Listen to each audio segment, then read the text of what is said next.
தமிழக வெற்றி கழகத்தின் திருவண்ணாமலை மாவட்டம் கிழக்கு மாவட்ட செயலாளர் மரியாதைக்குரிய நம்முடைய மாவட்ட செயலாளர் நிகழ்ச்சியில் சிறப்பு விருந்தினராக வந்திருக்கிறார். வந்திருக்கும் மாவட்ட ஒன்றிய கழக நிர்வாகிகள் அனைவருக்கும் என்னுடைய மனமார்ந்த நன்றி கலந்த வணக்கங்களை தெரிவித்துக் கொள்கிறேன்.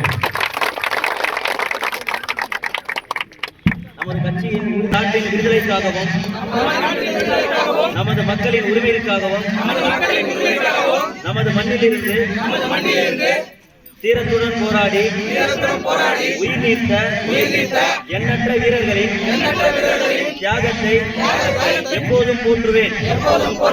நமது அன்னை தமிழ் மொழியை காக்க உயிர் தியாகம் செய்த மொழிப்போர் தியாகிகளின் இலக்கை நிறைவேற்றும் வகையில் தொடர்ந்து பாடுபடுவேன். இந்திய அரசியலமைப்பு சட்டத்தின் மீதும்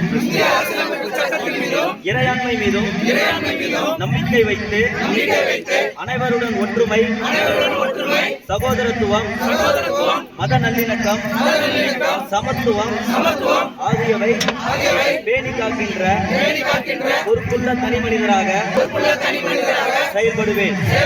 மக்களாட்சி, மதசார்பின்மை, சமூக நீதி பாதையில் பயணித்து என்றும் மக்கள் நல சேவகராக கடமையாற்றுவேன் என உறுதியளிக்கின்றேன். சாதி, மதம், பாலினம், பிறந்த இடம் ஆகியவற்றின் பெயரில்